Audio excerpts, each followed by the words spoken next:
안녕하세요. 보건행정 담당하고 있는 김희영입니다.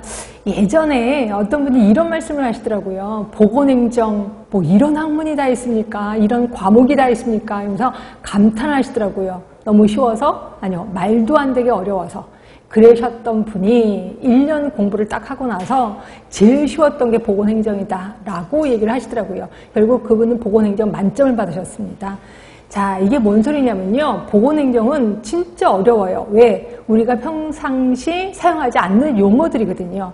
예, 근데 정말 신기한 게 그거 기준을 딱 넘어가면 그 한계를 딱 넘어가는 순간 너무 쉬워집니다. 왜냐면 문제를 항상 꼬지 않고 있는 그대로 문제를 내거든요. 그래서 외우시기만 하면 돼. 아니면 이해만 하면 돼. 그러면 언제든지 문제를 쉽게 풀 수 있다라고 보시면 돼요. 그래서 그럼 그러려면 어떻게 해야 돼요? 열심히 하시면 됩니다. 그래서 보건행정은 수업 시간에 졸지 말고 딴 생각하지 마시고, 그죠? 그래서 깊이 관여를 하면 그 다음에 어느 순간에 문을 활짝 열리면서 와, 보건행정 쉽다라는 걸 느끼게 될 겁니다.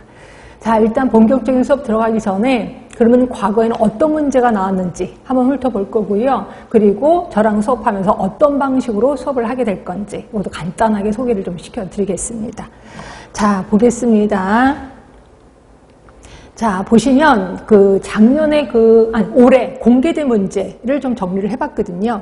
자, 보시면 이론적인 기초, 여기에는 이제 역사가 있을 겁니다. 근데 공중보건보다 보건행정이 역사 부분은 좀 자주 나옵니다. 그래서 한 문제 정도 좀 나왔고요. 역사는 한 문제입니다. 그다음에 가장 많은 부분을 차지하는 게 조직 부분이에요. 그러니까 조직은 워낙 범위가 넓고 여기는 인사 쪽도 있어서 그런지 7문제 나왔습니다. 그럼 옛날에는요. 과거도 보시면 거의 비슷합니다. 작년에도 7문제, 5문제, 또 7문제. 그래서 거의 비슷하게 많은 분량을 차지하고 있는 게 조직이라고 보시면 되고요. 그 다음으로 많이 나오는 게 요겁니다. 보건의료 체계. 그리고 보건의료 체계하고 사회보장제도를 하나로 묶으면 거의 10문제입니다. 거의 50%다 이렇게 보시면 돼요. 그래서 저는 보건의료 제도, 체계, 사회보장제도 이쪽에 좀 시간적 투자를 되게 많이 할 겁니다. 과거에도 보세요.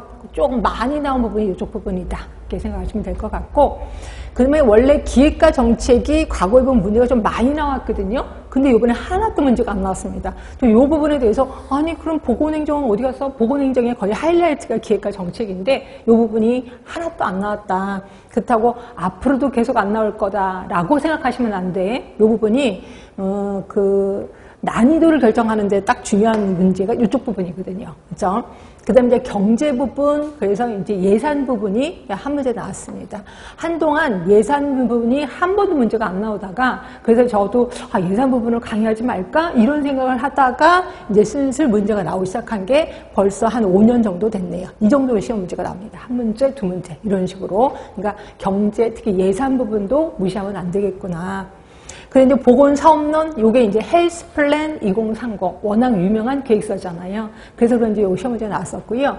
이거랑 별개로 제가 법 부분만 따로 이제 분석을 좀 해봤더니 법만 5개 쪽에 문제가 나왔습니다. 아예 대놓고 의료법에 의거해서 또는 지역보건법에 의거해서 또는 노인장기요양보건법에 의거해서라고 문제도 아예 법 얘기가 나옵니다. 이게 예전에는 요 정도 나왔거든요. 한 문제, 두 문제, 세 문제 점점 많아진다라고 생각하시면 될 것 같고요. 그래서 보건행정은 법 쪽을 무시할 수 없다라고 생각하시면 될 것 같아요. 자, 그럼 하나하나 보도록 하겠습니다. 자, 이론적 기초에서 제가 여기 이제 노란색 글씨가 있을 거예요. 이게 이제 2024년도 올해 나왔던 문제다 이렇게 보시면 되고요. 자, 역사, 특히 한국의 역사 부분이 시험 문제 나왔었고, 예전에는 공중보건의 의미, 앤더슨 모형, 보건행정의 특성. 그러니까 보건행정인데도 불구하고 공중보건의 의미가 이제 시험 문제 좀 나왔었고, 그 다음에 앤더슨이라는 사람은 자주 나옵니다. 앤더슨의 공중보건 사업의 3대 수단. 그 다음에 보건행정의 범위, 이런 것들이 시험 문제 좀 나왔었거든요. 근데 올해는 한국의 역사, 이 부분이 시험 문제 나왔었다. 자, 보건행정의 조직, 아까 제일 많은 부분을 차지하는 곳이 이곳이라고 했는데, 자, 여기 비공식 조직의 특성. 그래서 제가 수업할 때도 대부분 공식 조직이 있고 비공식 조직이 있는데 어떤 부분이 시험 문제 많이 나오냐면 비공식 조직이 시험 문제 많이 나온다라고 했는데 이것도 역시 우리의 예상을 뒤엎지 못했었습니다. 그대로 나왔고요. 그 다음에 델파이 기법이요. 워낙 유명한 델파이 기법. 그래서 스와트 분석도 중요하지만 스와트 분석도 자주 나옵니다. 근데 올해는 요거 대신에 델파이 기법 요게 나왔다 하시면 될 것 같고, 그 다음에 이제 맨날 보건복지부 소속 기관 이런 걸 물어보다가 올해는 질병관리청의 소속 기관을 물어봤습니다. 그렇죠? 그래서 이것 때문에 헉 하는 분도 계셨을 거야. 근데 우리 책에서는 질병관리청 소속 기관에 대해서 아주 법 얘기를 하면서 제가 자세히 써드렸던 기억이 납니다. 자세히 알려드렸던 기억도 나고요. 그게 이제 예상을 좀 맞았다라고 보시면 될 것 같고, 그 다음에 지역보건법에 의한 지역보건 의료기관, 우리 구구단 외우듯이 외웠었던 거 기억나실 거고요. 그 다음에 의료법에서 의사, 치과에서 한의사가 개설하는 의료기관이 있거든요. 이 중에서 한의사가 개설하는 의료기관의 종류를 묻는, 결국 의료법 얘기가 시험에 나왔다는 거죠. 그 다음에 이제 그 관리에, 그러니까 인사에서 관대화 경영, 이거 뭐 누워서 떡 먹기죠. 예, 이쪽 부분이 좀 시험 문제에 나왔었다 하시면 될 것 같고, 그 다음에 보건교육에서 버즈 세션, 일명 66학습법, 네, 들어보셨을 겁니다. 이 버즈 세션에 대해서 시험 문제가 나왔었다. 그래서 이거는 워낙 공중보건을 공부하셨던 분이라면 버즈 세션, 그거 누워서 떡 먹기다라는 생각이 드실 겁니다. 하여튼 이런 것들이 조직 부분에서 좀 나왔고요. 자, 그 다음에 보건의료 체계 쪽에서는 자, 단골 문제가 이겁니다. 보건의료 서비스의 사회 경제적 특성. 그래서 이거는 제가 수업 시간에도 누군가가 옆구리 딱 찔렀을 때 물어보면 빨리빨리 대답이 나올 수 있도록, 즉각적으로 대답이 나올 수 있도록 외우셔야 된다라고 했고요. 이게 이제 단골 문제. 역시 올해도 나왔습니다. 그 다음에 국민보건 서비스형, 그래서 NHS, 그 다음에 요거와 비교해서 NHI. 우리나라형, 요 NHS하고 NHI를 비교하는 이제 문제가 좀 나왔었고요. 그 다음에 요 문제가 자꾸 나오더라고요. 보건의료 자원이요. 보건의료 자원 하면은 우리 모두 4개인 건 아시죠? 인력, 시설, 자원, 그 다음에 지식까지 요 4개인데 그게 뭐냐? 보건의료 자원에 대해서 물어보고 또 자원에 대한 평가 요소 요걸 또 물어봤고, 그다음에 이 중에서도 이제 공공재원에 대해서도 물어봤거든요. 하여튼 요 부분이 시험에 나왔었습니다. 그 다음에 보건의료 서비스의 사회경제적 특성만큼 자주 나오는 게 요거죠. 마이어가 제시한 양질의 보건의료. 그래서 우리 일명 앞전화돼서 접질지효율성 외우셨을 거예요. 그거를 물어보는 아주 쉬운 문제가 나왔습니다. 요거는. 자, 그 다음에 사회보장 제도로 들어가시면서 노인장기 요양보험 요게 나왔습니다. 그래서 노인장기 요양보험에서의 본인 일부 부담금. 네, 우리 이거 수업 시간에 엄청 많이 쓸 거예요. 그래서 이 부분이 나왔고요. 그 다음에 여러분을 조금 당황하게 했던 게 이걸 겁니다. 평생 사회 안전망. 예, 이게 이제 법 얘기거든요. 예, 거기에 평생 사회 안전망을 쭉 나열하고 이거는 무슨 제도이냐 이런 거였었어요. 근데 이거 처음 보신 분 많을 겁니다. 그래서 이거 때문에 좀 힘들었겠구나라는 생각이 들었고요. 그다음에 의료급여제도, 이건 의료급여법에 나와 있는 의료급여제도 우리 충분히 연습을 했기 때문에 이것도 답 쓰는 건 그렇게 어렵진 않았을 겁니다. 자, 그 다음에 기획과 정책에 대해서는 한 번도 이번에는 문제가 안 나왔다라고 했는데 예전에는 이런 문제들이 좀 많이 나왔었습니다. 비용 편익 분석, 비용 효용 분석 이런 것들이 나왔고, 말도 안 되게 올해는 비용 편익 분석이 어디서 나왔어요? 공중보건에서 시험 문제가 나왔습니다. 그렇죠? 그래서 아니 보건행정에서 나올 문제 왜 공중보건에서 나왔어? 이렇게 생각할 정도로 이 부분이 공중보건에서 나왔다는 거고, 그 다음에 이거 도나베디안의 질평가도고 이거 워낙 단골 문제였었거든요. 근데 올해도 이거 나올 것 같았는데 안 나오더라고요.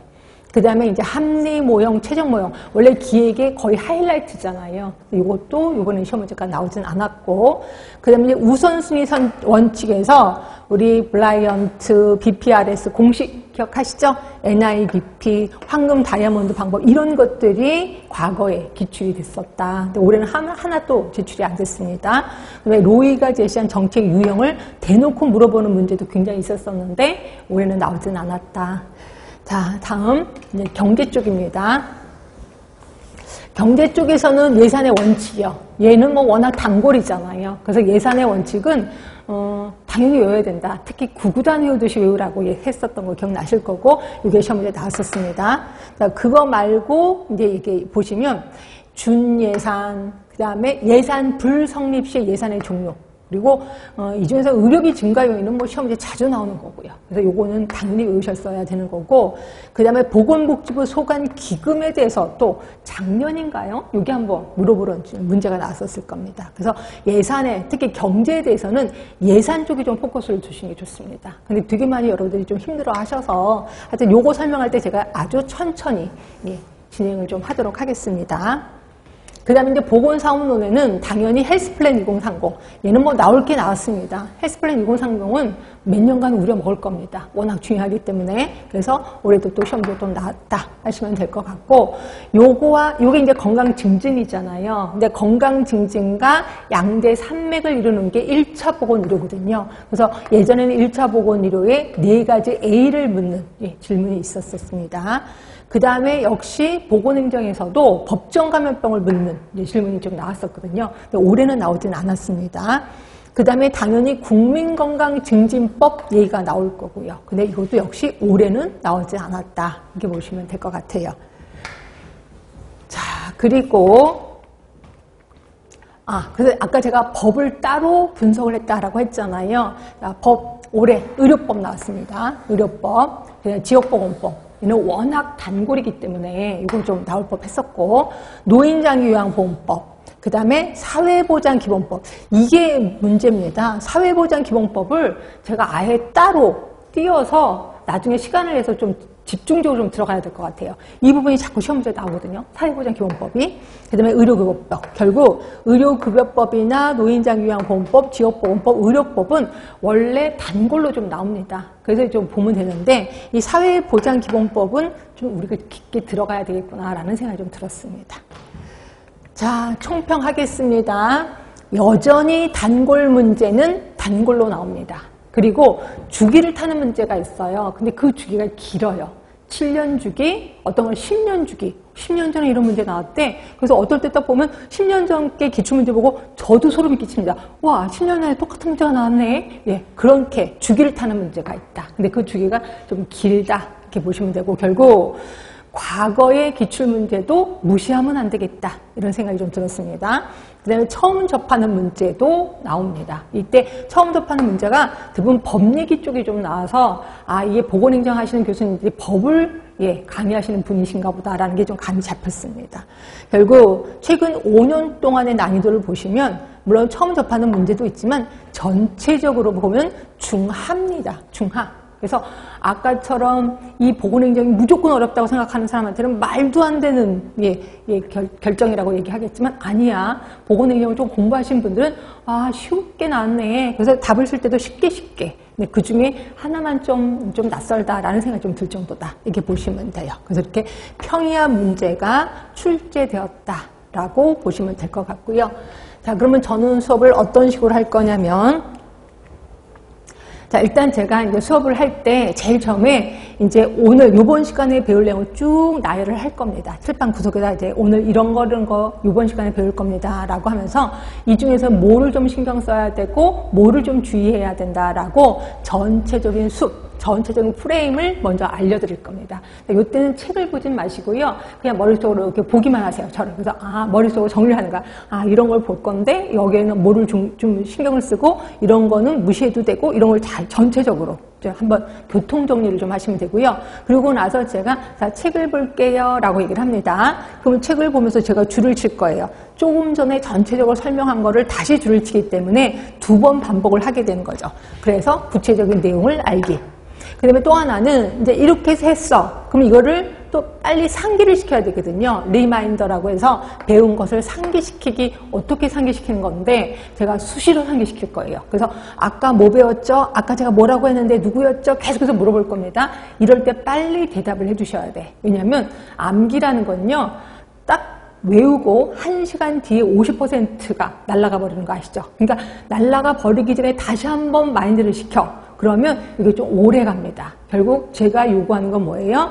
우리 공부에 상식합니다. 그러니까 결국 보고 막 외우고 이런 게 아니라 상식처럼 머릿속에 자리 잡고 있는 거지. 그래서 누가 쭉 치려면 그거 아니야? 이렇게 용어가 튀어나올 수 있게끔.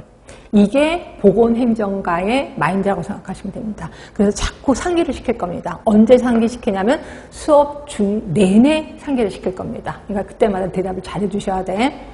그 다음에 이제 공부를 하고 오시면 다음 주에 쪽지 시험이 기다리고 있을 겁니다. 근데 요번에 쪽지 시험을 대거 바꿨어요. 어떻게 바꿨냐면 기출문제로 다 깔아버렸습니다. 그래서 딱 보시면 아 내가 외웠지만 이런 식으로 A 방식으로 외웠는데 아 그게 아니라 B가 더 중요한 거구나 라고 알 수 있게끔 결국 나의 약점을 확인하기 위해서 쪽지 시험을 볼 겁니다. 그래서 쪽지 시험 이제 보기 때문에 좀 일찍 오셔서 쪽지 시험을 좀 하셔야 되고 답도 정답은 항상 세 번째 시간 그러니까 제가 하루에 3강을 하잖아요. 세 번째 시간 처음 수업 들어갈 때 제가 정답을 알려드릴 거고 이때 해석도 해드릴 겁니다. 자, 그러고 나서 모든 본 수업이 끝났어. 그러고 나서 이제 빠이빠이 하는 게 아니라 애프터 서비스 들어갑니다. 어떻게 들어가냐면 여러분들이 이제 수업이 다 끝나야 돼, 이거는. 이제 3개월 다 끝나고 나면 그 다음에 저한테 개인 메일을 좀 보내주세요. 메일 주소를. 그럼 제가 개인 메일 주소로 자, 30회. 그러니까 1회에 10문제가 있습니다. 10문제를 여러분들 보내드릴 겁니다. 한 번에 보내드린 건 아니고 일주일에 한 번씩 보내드릴 거야. 그럼 여러분들은 문제를 보고 답을 1번의 정답은 몇 번, 2번의 정답 몇 번이라고 저한테 보내주시면 제가 3번 틀렸습니다, 5번 틀렸습니다 라고 이제 다시 답변을 드릴 겁니다. 그럼 여러분 또 3번 다시 답을 달아서 다시 저한테 보내주시는 거죠. 이렇게 왔다 갔다 한다 해서 이걸 메일링이라고 하는 거고 메일링 퀴즈를 30회 드립니다. 그렇죠? 어떤 분은 30회를 한꺼번에 주세요. 그런데 절대로 그렇게 못합니다. 일주일에 한 번씩 저희가 보내드릴 거고요.